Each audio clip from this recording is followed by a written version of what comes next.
Political junction వర్తమాన రాజకీయాలపై సమగ్ర విశ్లేషణ అందిస్తుంది. ప్రతిరోజు 1,70,00,000 వ్యూస్ తో తెలుగు వాళ్ళున్న ప్రతి చోటికి దూసుకుపోతున్న ఆదాన్ నెట్వర్క్ లో మీ బ్రాండ్స్ ని, మీ వ్యాపారాన్ని ప్రమోట్ చేసుకోవాలనుకుంటున్నారా? అయితే కింద ఉన్న నంబర్ కి కాల్ చేయండి. నమస్తే, వెల్కమ్ టు ఆదాన్. నమస్తే రాజేష్ గారు. రాజేష్ గారు, ఈరోజు మన డిస్కషన్లో ముఖ్యమైనటువంటి అంశాలు. నంబర్ 1, అమరావతి పునః నిర్మాణం, పునః ప్రారంభానికి సంబంధించి ఈరోజు జరుగుతున్నటువంటి వేడుక. దేశం చూపంతా ఇప్పుడు అమరావతి మీదే ఉంది. ప్రధానమంత్రి రావటం, ఈ కార్యక్రమాలు మనకు తెలిసింది. సో దీని ద్వారా ఏం సంకేతం ఇవ్వబోతున్నారనేది ఒక ప్రశ్న అయితే, రెండోది, ఇక విమర్శించే వాళ్ళు ఖచ్చితంగా ఉంటారు. లాస్ట్ టైం మట్టి నీళ్లు తీసుకొచ్చాడు, ఇప్పుడు ఏం చేస్తాడు అని చెప్పేసి ఆల్రెడీ విమర్శలు మొదలయ్యాయి. సో ఈరోజు వేదిక అంశానికి సంబంధించి, ఈరోజు కార్యక్రమానికి సంబంధించి ఎక్స్పెక్టేషన్స్ అయితే పెద్ద ఎత్తున ఉన్నాయి. ఏం జరగబోతుంది అనేది ఒకసారి మనం మాట్లాడే ప్రయత్నం చేద్దాం. ఇక నంబర్ 2, రాజ్ కస్రెడ్డి కస్టడీకి సంబంధించి విచిత్రమైనటువంటి అంశం. ఎన్ని రోజులు కస్టడీకి అడిగితే అన్ని రోజులు ఇచ్చేశారనేది సహజంగా రేర్ కేసులో జరుగుతుందని చెప్పేసి అంటారు. ఈ మధ్యకాలంలో తెహవూర్ రాణా ముంబై తాజ్ కారిడార్ మీద అక్కడ అటాక్ చేసినటువంటి నేపథ్యంలో దానికి సంబంధించిన మాస్టర్ మైండ్ అంటారు. అతన్ని తీసుకొచ్చినప్పుడు కూడా అతను కూడా ఇలాగే ఎన్ని రోజులు అడిగితే ఎన్ని రోజులు ఇచ్చారు, నెక్స్ట్ రాజ్ కస్రెడ్డినే ఇచ్చారని చెప్పేసి ఒక విమర్శ అయితే ఉంది. సో దీన్ని ఎలా అర్థం చేసుకోవాలి, ఈ కేసు తీవ్రత ఏంటనేది కూడా మనం ఒకసారి మాట్లాడే ప్రయత్నం చేద్దాం. ఇక నెంబర్ 3, కులగణన. ఇది చాలా ముఖ్యమైన అంశం. ముఖ్యంగా ఆంధ్రప్రదేశ్లో కులగణన ఎఫెక్ట్ అనేది ఎలా ఉండబోతుంది, ఎవరికి లాభం, ఎవరికి నష్టం అనేది కూడా ఒకసారి మనం డీటెయిల్గా మాట్లాడే ప్రయత్నం చేద్దాం. సో ఫస్ట్ అమరావతి పునః ప్రారంభానికి సంబంధించి, ఈరోజు కార్యక్రమాలకు సంబంధించి మీ అభిప్రాయం ఏంటి? 2015 అక్టోబర్ 22 విజయదశమి రోజున ప్రధానమంత్రి నరేంద్ర మోడీ గారి చేతుల మీదుగా ఆనాడు శాస్త్రోక్తంగా శంకుస్థాపన జరుపుకోబడ్డ అమరావతి. వాస్తవంగా అమరావతి అంటే దేవతలు నడయాడే ప్రదేశం. స్వర్గాన్ని, ఇంద్రుడు నివాసం ఉండే ప్రాంతాన్ని అమరావతి అంటారు. అటువంటి అమరావతి పేరు పెట్టబడిన ఈ అమరావతికి బాలారిష్టాలు చాలా ఎదురైనాయి.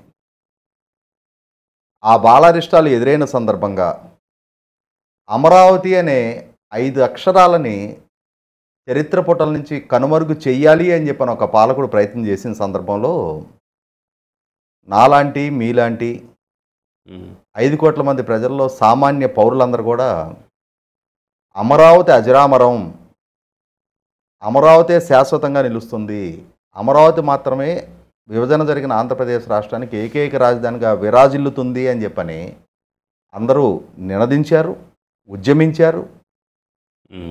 ఆ ఉద్యమాలు, ఆ నినాదాలకి దేవుడు కూడా అభయహస్తం అందించినట్టుగా ఆ బాలారిష్టాలన్నింటినీ అధిగమించి అక్కడ ఈ రైతులు, ముఖ్యంగా మహిళల వాళ్ళ పోరాట పటిమ అనాలా, వాళ్ళు ఎదుర్కొన్న అవమానాలు అనాలా, వాళ్ళ కన్నీటి చుక్కలకి జగన్మోహన్ రెడ్డి చెల్లించిన మూల్యం అనాలా, ఏ 5 అక్షరాలనైతే అతను కనుమరుగు చేయాలని చెప్పని ప్రయత్నం చేశాడో దాని పర్యవసానం అతనికి దక్కిన 151లో నుంచి 5 మాయమైపోయి 11 మిగిలినాయి. అంటే ప్రకృతి కొన్ని సందర్భాల్లో తానే కొన్ని వైపరీత్యాలని కరెక్షన్కి పూనుకుంటుంది. అలాగే జగన్మోహన్ రెడ్డి వల్ల 5 కోట్ల మంది ప్రజల భవిష్యత్తు పణంగా పెట్టబడుతున్నప్పుడు అదే ప్రజల చేత జగన్మోహన్ రెడ్డికి ఎటువంటి గుణపాఠం నేర్పాలి అనేది నేర్పి ఆంధ్రప్రదేశ్ రాష్ట్ర పౌర సమాజం మొన్నటి ఎన్నికల్లో ఒక తీర్పు ఇచ్చారు. ఇటువంటి నేపథ్యంలో ఆనాటి శంకుస్థాపన కార్యక్రమంలో వ్యక్తిగతంగా నేను కూడా పాల్గొన్నా. ఒక ఉద్విగ్న వాతావరణంలో వేలాది మంది ప్రజల సమక్షంలో ప్రధానమంత్రి నరేంద్ర మోడీ గారి చేతుల మీదుగా అక్కడ శంకుస్థాపన జరిగిన, వేద మంత్రోచ్చారణల మధ్య ఆ శంకుస్థాపన జరిగిన ప్రాంతం ఇవాళ దశాబ్ద కాలం తర్వాత కూడా మళ్ళీ తిరిగి అక్కడే అమరావతి నగర నిర్మాణానికి ప్రభుత్వాలు పూనుకోగలిగాయి అని అంటే అమరావతి అజరామరం అని చెప్పని ప్రజలందరూ దేన్నైతే నినదించారో అదే సత్యంగా ఇవాళ వాస్తవ రూపంగా కళ్ళ ముందు కనిపిస్తూ ఉంది. 100కి 100 పాళ్ళు ఒక ప్రత్యేక పరిస్థితుల్లో ఆంధ్రప్రదేశ్ రాష్ట్ర విభజన జరిగిందనేది వాస్తవం. దేశంలో విభజన జరిగిన మిగిలిన రాష్ట్రాలన్నిటికీ ఆయా రాష్ట్రాలకు ఒక ప్రత్యేక కారణాలు ఉన్నాయి. ఆ ప్రాంత ప్రజల ఆకాంక్షల మేరకు ఆ రాష్ట్రాల విభజన జరిగింది. కానీ ఆంధ్రప్రదేశ్ రాష్ట్ర విభజన 5 కోట్ల మంది ఆంధ్రప్రదేశ్ ప్రజల అభీష్టానికి భిన్నంగా పార్లమెంట్ వేదికగా ఆ నిర్ణయం తీసుకున్నారు. ఉమ్మడి రాష్ట్రంగా ఉన్న ఆంధ్రప్రదేశ్ రాష్ట్రంలో తెలంగాణ ప్రజలు ప్రత్యేక రాష్ట్రం కావాలని కోరుకున్నారు. ఆంధ్రప్రదేశ్ ప్రజలు సమైక్యంగా ఉండాలి అని కోరుకున్నారు. కానీ పార్లమెంట్ వేదికగా కేంద్ర ప్రభుత్వానికి ఉన్న హక్కు మేరకు ఆర్టికల్ 3 ప్రకారం, రాజ్యాంగంలో ఉన్న ఆర్టికల్ 3 ప్రకారం రాష్ట్రాల ఏకీకరణ, పునర్విభజన కేంద్ర ప్రభుత్వానికి ఉన్న అధికారాన్ని ఉపయోగించి పార్లమెంట్ వేదికగా ఆంధ్రప్రదేశ్ రాష్ట్రాన్ని 2 రాష్ట్రాలకు విభజించారు. ఆ విభజించిన నేపథ్యంలో కొత్తగా ఏర్పాటైన రాష్ట్రానికి రాజధాని కూడా లేని స్థితిలో రాష్ట్ర విభజన జరిగింది. దేశంలో ఇప్పటి వరకు విభజన జరిగిన ఏ రాష్ట్రానికి ఇటువంటి పరిస్థితుల్లో రాష్ట్ర విభజన జరగల. ఈ మధ్యకాలంలో మన కళ్ళ ముందు విభజన జరిగిన బీహార్ నుంచి జార్ఖండ్ విభజన జరిగితే దానికి రాంచీ రాజధానిగా నిర్ణయించి విభజన చేశారు. అవును. ఛత్తీస్గఢ్ విభజన జరిగితే రాయ్పూర్ని రాజధానిగా, మధ్యప్రదేశ్ నుంచి ఛత్తీస్గఢ్ విభజన జరిగినప్పుడు రాయ్పూర్ని రాజధానిగా నిర్ణయించి విభజన చేశారు. ఉత్తరప్రదేశ్ నుంచి ఉత్తరాఖండ్ విభజన జరిగిన రోజున కూడా డెహ్రాడూన్ని రాజధానిగా నిర్ణయించి విభజన చేశారు. కానీ ఆంధ్రప్రదేశ్ రాష్ట్రం విషయంలో రాజధాని ఎక్కడో నిర్ణయించే అధికారం విభజన తర్వాత ఏర్పాటయ్యే కొత్త ప్రభుత్వానికి అధికారం కట్టబెట్టారు. అటువంటి నేపథ్యంలో 2014లో అధికారంలోకి వచ్చిన చంద్రబాబు నాయుడు గారి నాయకత్వంలో ఉన్న ప్రభుత్వం అమరావతి అనే రాజధాని నిర్మాణాన్ని విజయవాడ, గుంటూరు మధ్య గ్రామీణ ప్రాంతాల్లో ఆ రాజధాని సంకల్పించి ఆ రాజధాని నిర్మాణం కోసం 29,000 మంది రైతుల నుంచి 34,000 ఎకరాలు, వాస్తవంగా 37,000 ఎకరాలు భూ సమీకరణ ద్వారా తీసుకోవాలని చెప్పని సంకల్పిస్తే నాడు ప్రతిపక్షంలో ఉన్న వైఎస్ జగన్మోహన్ రెడ్డి గారి నాయకత్వంలో ఉన్న వైసీపీ పార్టీ స్థానికంగా కొంతమంది తమ పార్టీ అభిమానులైన కొందరు గ్రామస్తుల చేత భూ సమీకరణకి సహకరించకుండా చేసి 34,000 ఎకరాలు మాత్రం సమీకరణ చేయగలిగారు. బహుశా ప్రపంచ చరిత్రలోనే ₹1 ఖర్చు పెట్టకుండా, ఒక పోలీసు లాఠీచార్జి వంటివి జరగకుండా, ఉద్రిక్త పరిస్థితులు తలెత్తకుండా, శాంతియుత వాతావరణంలో ఒక ప్రభుత్వాన్ని నమ్మి రైతులు స్వచ్ఛందంగా ముందుకొచ్చి భూ సమీకరణలో 34,000 ఎకరాలు భూములు ఇచ్చిన నేపథ్యం గతంలో లేదు. భవిష్యత్తులో కూడా మళ్ళీ సాధ్యపడితే అది ఆంధ్రప్రదేశ్లో, అమరావతిలో చంద్రబాబు నాయుడు గారి ప్రభుత్వానికే సాధ్యపడుతుంది. అటువంటి సహకారాన్ని అందించిన రైతాంగం, ప్రభుత్వం కూడా సింగపూర్ ప్రభుత్వం సహాయ సహకారాలతోటి మాస్టర్ ప్లాన్ రూపొందించి అక్కడ నిర్మాణానికి పూనుకొని నిర్మాణాలు ఒక స్థాయికి చేరిన పరిస్థితుల్లో జగన్మోహన్ రెడ్డి గారికి అధికారం 2019లో దక్కడం జరిగింది. చంద్రబాబు నాయుడు గారు ఎన్నికల్లో ఓడిపోవటం జరిగింది. ఆనాటి నుంచి అమరావతికి ఇక గ్రహణం పట్టినట్టు అయింది. కొన్ని వేల కోట్ల రూపాయలు ఖర్చు పెట్టి చేసిన నిర్మాణాలని గబ్బిలాలు తిరిగే పరిస్థితులు సృష్టించాడు జగన్మోహన్ రెడ్డి గారు. 3 రాజధానులు అని చెప్పని ఒక అసంబద్ధ నిర్ణయాన్ని అమల్లోకి తీసుకొచ్చి వాస్తవంగా తాను అధికారంలోకి వచ్చిన నాటి నుంచి స్ట్రాటజికల్గా అమరావతి అనే భావన చంపేసే ప్రయత్నం చేశాడు.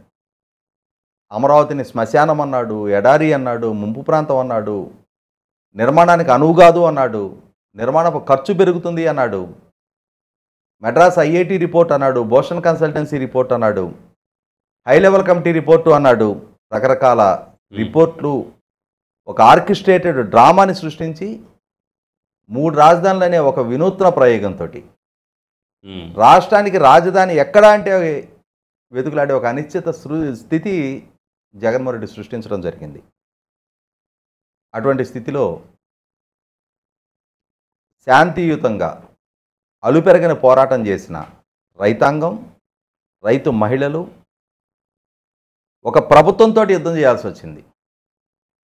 ఇన్ఫ్యాక్ట్ ఇంకా మాట్లాడుకుంటే ఒక ప్రభుత్వం 29 గ్రామాల రైతుల మీద యుద్ధం ప్రకటించింది. తనకున్న అధికారాన్ని, వ్యవస్థల బలాన్ని, పోలీసు యంత్రాంగాన్ని రైతుల మీద బలప్రయోగానికి ఉపయోగించారు. వాళ్ళని అవమానాలకు గురి చేశారు. వాళ్ళ వ్యక్తిత్వ హననాలకు పాల్పడ్డారు. ఆఖరికి ప్రభుత్వంతో రైతులు చేసుకున్న ఒప్పందం మేరకు ప్రతి సంవత్సరం వాళ్ళకు వార్షిక కౌలు చెల్లించాల్సి ఉంటే కూడా 2023, 2024 ఆర్థిక సంవత్సరాల్లో రైతులకు వార్షిక కౌలు కూడా చెల్లించకుండా వాళ్ళని ఆకలి బాధలకు గురి చేయాలనే కక్ష సాధింపు ధోరణికి జగన్మోహన్ రెడ్డి పాల్పడటం జరిగింది. అన్నిటికన్నా ముఖ్యంగా మార్ఫింగ్ ఫోటోలతోటి, మార్ఫింగ్ వీడియోలతోటి వాళ్ళ వ్యక్తిత్వాన్ని పాల్పడుతూ ఎన్ని రకాలుగా అవమానాలకి, వేధింపులకు గురి చేయాలో అన్ని రకాల వేధింపులకి గురి చేశారు. ఒక ప్రాంతానికి ఒక సామాజిక వర్గ ముద్ర అద్దారు. వాస్తవ గణాంకాలు వేరే వాస్తవాలని తెలియజేస్తున్నా కూడా వారి విష ప్రచారంతో రాష్ట్రాన్ని తప్పుదో పట్టించే ప్రయత్నం చేశారు. కానీ జగన్మోహన్ రెడ్డి గారి పాలనా హయాంలోనే ఏది నిజం, ఏది అసత్యం అనేది ప్రజలకు కూడా ఒక స్పష్టత వచ్చింది కాబట్టి మొన్నటి ఎన్నికల్లో జగన్మోహన్ రెడ్డి గారిని ఇందాకే నేను చెప్పినట్టుగా 2019లో ఆయనకి 151 స్థానాలు దక్కితే 2024లో కేవలం 11 స్థానాలకు ఆయన పరిమితం అయ్యాడు. ఇటువంటి స్థితిలో మళ్ళీ తిరిగి రాష్ట్రానికి రాజధాని నిర్మాణం చేసే అవకాశం చంద్రబాబు నాయుడు గారికి దక్కింది. ఎవరి చేత శంకుస్థాపన చేయబడిందో, ఎవరి చేత అమరావతి అనే నగరానికి బీజం వేయబడిందో ఆయన చేతే ఆ నగర నిర్మాణానికి మళ్ళీ ప్రజలు మార్గం సుగమం చేశారు. ఆయనకు అధికారం కట్టబెట్టారు. అమరావతి నగర నిర్మాణం పట్ల ఆయనకున్న చిత్తశుద్ధిని ప్రదర్శిస్తూ తన అధికారంలోకి వచ్చిన మరునాటి నుంచి అమరావతి నగర నిర్మాణ పనులు వేగవంతం చేయడానికి ఆయన ప్రయత్నం చేస్తూ వచ్చారు. ఇదే సందర్భంలో కేంద్ర ప్రభుత్వ పాత్రను కూడా తప్పనిసరిగా ప్రస్తావించుకొని తీరాలి. 2019కి ముందు అమరావతి నగర నిర్మాణానికి పెద్దగా సహకరించుకున్నా కూడా ఈ ఎన్నికల తర్వాత కేంద్ర ప్రభుత్వం కూడా నిధుల పరంగా, అలాగే గతంలో వివిధ కేంద్ర ప్రభుత్వ రంగ సంస్థలు అమరావతి ప్రాంతంలో కార్యాలయాల ఏర్పాటు విషయంలో కొంత ఉదాసీనత ప్రదర్శిస్తున్న సందర్భంలో కూడా ఇప్పుడు ఆనాడు ఒప్పందం చేసుకున్న అన్ని కేంద్ర ప్రభుత్వ రంగ సంస్థలు కార్యాలయాల ఏర్పాటుకు ముందుకు వచ్చినాయి. 15,000 కోట్ల రూపాయలు తాములో రుణం తీసుకొని ఆ రుణాన్ని రాష్ట్ర ప్రభుత్వానికి గ్రాంట్గా సర్దుబాటు చేశారు. అదే సందర్భంలో ప్రత్యేక డెడికేటెడ్ రైల్వే లైన్ శాంక్షన్ చేశారు. అన్నిటికన్నా ముఖ్యంగా అమరావతి నగరానికి మణిహారం రూపాంతరం చెందబోతున్న ఔటర్ రింగ్ రోడ్డు సుమారుగా 35,000 కోట్ల ఖర్చు వచ్చే ఔటర్ రింగ్ రోడ్డుని పూర్తి స్థాయి కేంద్ర ప్రభుత్వ ఫండింగ్ తోటి ఆ ఏర్పాటుకి ముందుకొచ్చారు. ఈ విధంగా చూస్తే చాలా ఇతోధిక సహాయం కేంద్ర ప్రభుత్వం వైపు నుంచి అమరావతి నగర నిర్మాణానికి అందుతూ ఉంది. ఇప్పుడు అంతకుముందు 2014 to 19 కేవలం విజయవాడ గుంటూరుకు మురుగునీటి వ్యవస్థ కోసం ఇచ్చినటువంటి 1,000 కోట్లు 1,500 కోట్లు తప్ప పెద్దగా అప్పుడు రోజులు ఇచ్చిన దాఖలాలు కూడా ఏం లేవు కదా. అంటే అమరావతి నగర నిర్మాణానికి 1,500 కోట్లు శాంక్షన్ చేశారు. అలాగే Vijayawada Guntur storm water drainage కోసం 1,000 కోట్ల రూపాయలు శాంక్షన్ చేశారు. ఇంకొక 1,000 కోట్లు శాంక్షన్ చేస్తామని చెప్పారు. అంతే తప్ప ఆ రోజుల్లో నిధుల లభ్యత పరంగా కానీ, అలాగే ఔటర్ రింగ్ రోడ్డు ఆ రోజునే మంజూరు చేశారు. కానీ ఆ రోజు ఏం జరిగింది అంటే land acquisition responsibility state government, ఇది రోడ్డు ఫార్మేషన్ సెంట్రల్ గవర్నమెంట్ చేస్తానని చెప్పని క్లాజ్ పెట్టారు. కానీ ఇప్పుడు ల్యాండ్ ఎక్విజిషన్ బడ్డెన్ కూడా కేంద్ర ప్రభుత్వం భరించడానికి సిద్ధపడింది. ఇది పూర్తి స్థాయిలో రాష్ట్ర ప్రభుత్వానికి ఫ్రీ ఆఫ్ కాస్ట్ అమరుతున్న ఒక, ముఖ్యంగా అమరావతి నగరానికి సమకూరుతున్న ఒక భారీ ఫెసిలిటేషన్. ఇన్ఫ్రాస్ట్రక్చర్ పరంగా అమరావతి నగరానికి ఔటర్ రింగ్ రోడ్డు నిర్మాణం కనుక జరిగిన పక్షంలో అటు కృష్ణా జిల్లాని ఇటు గుంటూరు జిల్లాని అనుసంధానిస్తూ ఈ ఔటర్ రింగ్ రోడ్డు మధ్య ప్రాంతం మొత్తం కూడా ఒక మహానగరంగా విస్తరించడానికి ఆస్కారం ఉంటుంది. అలాగే ఈరోజు ప్రధానమంత్రి దగ్గర నుంచి చాలామంది వరాలజ్జలు కోరుకుంటున్నారు. ఇప్పుడు దాదాపు 40,000 కోట్లు 49,000 కోట్లతోనూ ఈరోజు శంకుస్థాపన కార్యక్రమాలు మొత్తం కలిపితే ఓవరాల్గా 1,000 కోట్ల 1,00,000 కోట్ల రూపాయలకు సంబంధించినటువంటి ప్రాజెక్టుగా అమరావతి రూపాంతరం నిర్మాణ పనులు పునఃప్రారంభం ఈరోజు ప్రారంభం కాబోతున్నాయని సంగతి తెలుస్తోంది. సో ఇన్ని లెక్కల కళ్ళ ముందు కనపడుతున్నా ఇంకా మళ్ళీ ప్రధానమంత్రి ఇచ్చే ఆస్కారం, వరాల జల్లు కురిపించే ఆస్కారం ఏమైనా ఉందా? అట్ ద సేమ్ టైం రైతులు మాత్రం ఆ వరాల జల్లు కన్నా ఇదే రాజధాని, నేను భవిష్యత్తులో అయినా సరే దీన్ని మార్చనివ్వను, అంత కట్టుదిట్టం చేస్తానని ఒక్క మాట చెప్తే చాలనేది వాళ్ళు చెప్తున్నటువంటి మాట. సో ఇదన్నా వస్తుందంటారు కనీసం? ఇలా గమనించుకుంటే ప్రధానమంత్రి నరేంద్ర మోడీ గారి ఆధ్వర్యంలో ఈరోజు అమరావతి నగర పనుల పునఃప్రారంభానికి నోచుకోబోతున్నాయి. 49,040 కోట్ల రూపాయల పనులకు సంబంధించి ఈరోజు ప్రారంభం జరగబోతూ ఉంది. అలాగే ఇంకొక 8,000 కోట్ల రూపాయలకి సంబంధించి పనులు కూడా త్వరలో పచ్చజెండా ఊపబోతూ ఉన్నారు. వీటికి తోడు 57,962 కోట్ల రూపాయలు. వీటికి సంబంధించి కూడా ఇవాళ అంటే రాష్ట్రంలో వివిధ ప్రాంతాలకు సంబంధించిన ప్రాజెక్టులను కూడా అక్కడి నుంచి వర్చువల్గా శంకుస్థాపన చేయబోతూ ఉన్నారు. ప్రారంభోత్సవాలు శంకుస్థాపన చేయబోతూ ఉన్నారు. భవిష్యత్తులో ఇందాక మనం ప్రస్తావించుకున్న ఔటర్ రింగ్ రోడ్డు కానీ, అలాగే కేంద్ర ప్రభుత్వ రంగ సంస్థల కార్యాలయాల ఏర్పాటు వల్ల కూడా కొన్ని వేల కోట్ల రూపాయల పెట్టుబడులు రావడానికి ఆస్కారం ఉంది. ఒక ఎకనామిక్ యాక్టివిటీ ముఖ్యంగా పెరుగుతుంది. నిర్మాణ రంగంలో కొన్ని లక్షల మందికి ఉపాధి కల్పనకు ఆస్కారం ఉంది. ఎందుకంటే ఇప్పటికే నేషనల్ లా యూనివర్సిటీ ప్రపోజ్ చేస్తూ ఉన్నారు. XLRI ఇన్స్టిట్యూట్ గ్రౌండింగ్ అవబోతూ ఉంది. కేంద్ర ప్రభుత్వ రంగ సంస్థలు గ్రౌండింగ్ అవబోతూ ఉన్నాయి. రాజధాని అంటే ఐకానిక్ టవర్స్ కానీ, హైకోర్టు కానీ, అసెంబ్లీ భవనం కానీ, ఇట్లాంటి భవనాల నిర్మాణాలన్నీ వేగం పుంజుకుపోతూ ఉన్నాయి.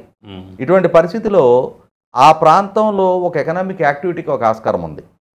అంటే భవిష్యత్తులో క్వాంటమ్ సిటీ వంటివి ఏదో ఎస్టాబ్లిష్ చేస్తాను అని చెప్పని చంద్రబాబు నాయుడు గారు చెప్తున్నారు. సాంకేతికంగా నాకైతే దాని గురించి అంత అవగాహన లేదు, కానీ నేను ఆ రంగ నిపుణుని కాదు. కానీ బహుశా నేను అనుకోవటం చంద్రబాబు నాయుడు గారి ద్వారా హైదరాబాద్ సైబర్ టవర్స్ నిర్మాణం జరిగిన తర్వాత వచ్చిన మార్పు చేర్పులు చూసాం మనం. అటువంటి ప్రయత్నం మీద ఆయన వైపు నుంచి అమరావతి వేదికగా రాబోతున్న అధునాతన టెక్నాలజీకి సంబంధించి అక్కడ సంస్థలు గ్రౌండింగ్ చేయించే ప్రయత్నం జరుగుతున్నట్టుగా అర్థమవుతూ ఉంది.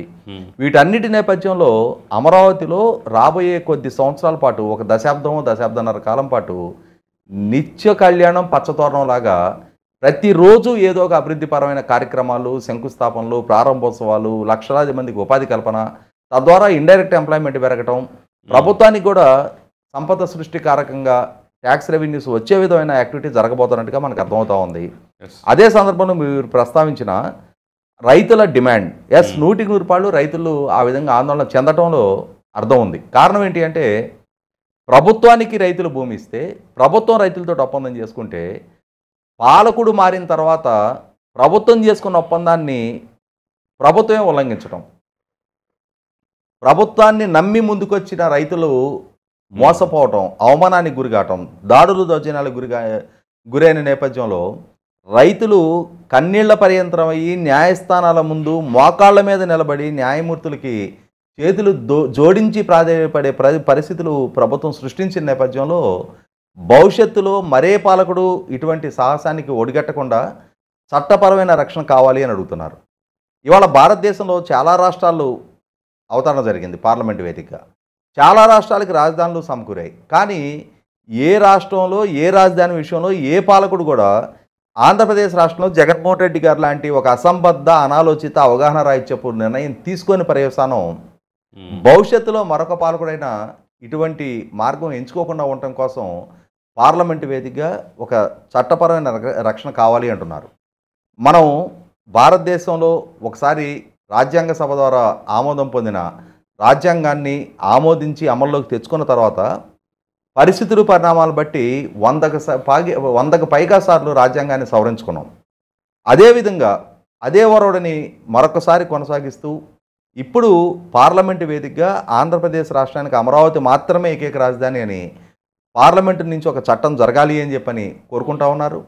చట్టపరంగా ఉండే వెసులుబాటు దృష్ట్యా ఆ విధంగా చేయడానికి కనుక ఆస్కారం ఉంటే, ఆ విధంగా చేసిన పక్షంలో భవిష్యత్తులో మరొక ప్రమాదకర పరిస్థితులు రాష్ట్ర రాజధాని విషయంలో ఎదురు కాకుండా కాపాడుకున్నట్టు అవుద్ది. అయితే నా అంచనా ప్రకారం అయితే అమరావతి రాజధాని ఏర్పాటు అనేది అసెంబ్లీ ద్వారా జరిగిన ఏకగ్రీవ తీర్మానం ప్రాతిపదికగా అమరావతి రాజధాని ప్రతిపాదన వచ్చింది.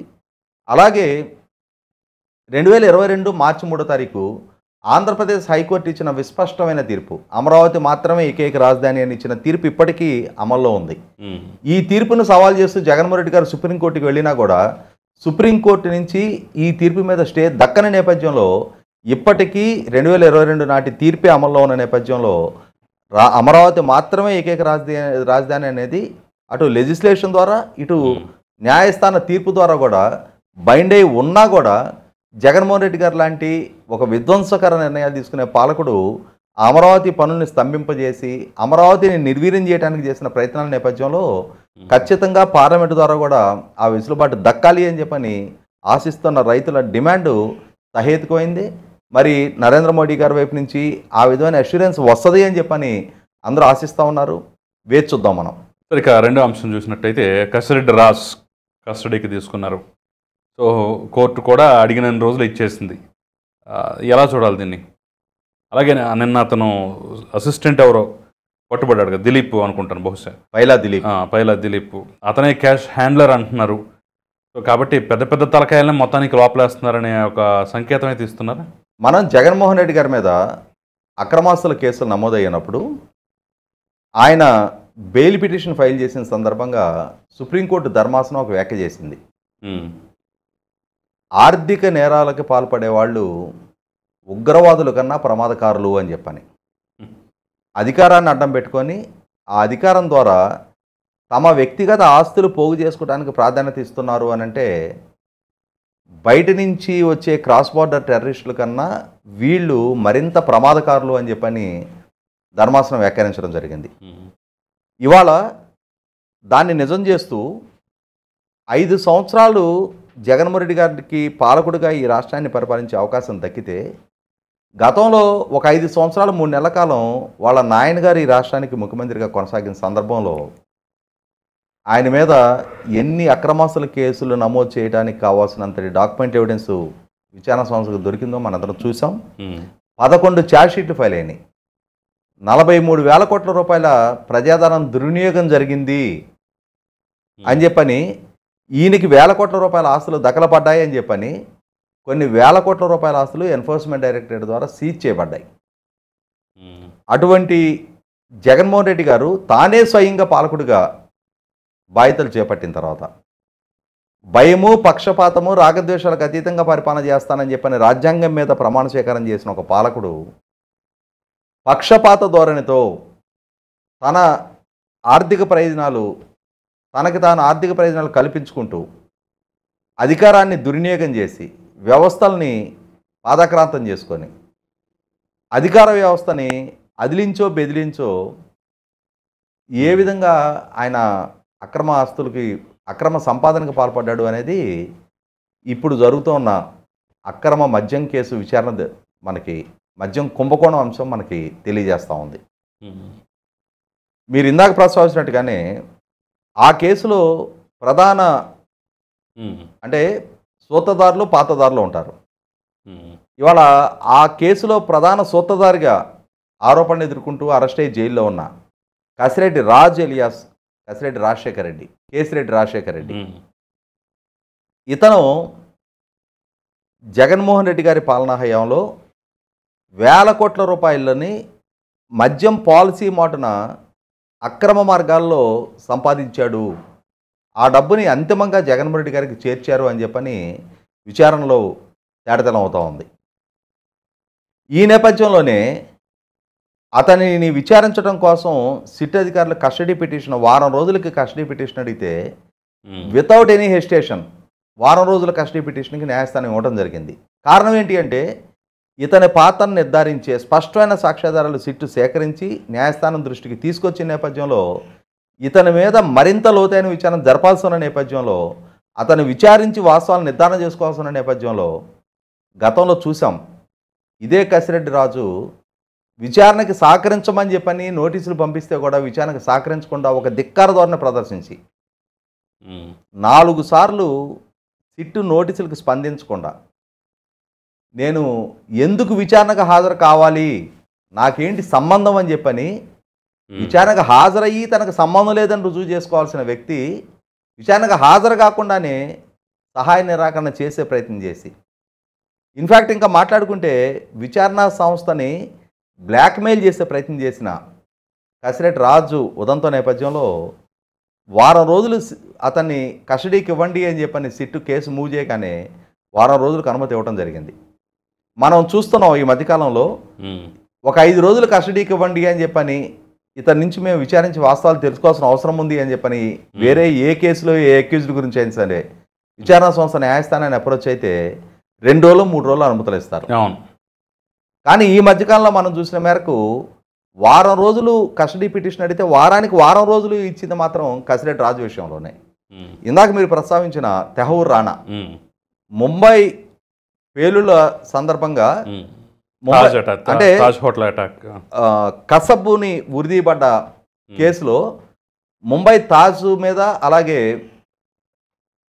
జూయిష్లు హౌస్ వాళ్ళ మీద దాడి చేసి వాళ్ళని చంపేసిన కేసులో అమెరికా నుంచి ఈ మధ్యకాలంలో తరలించబడ్డ తెహూర్ రాణా విషయంలో చూసాం మనం. ఎన్ని రోజులు అడిగితే అన్ని రోజులు కస్టడీ పిటిషన్ ఇచ్చారు.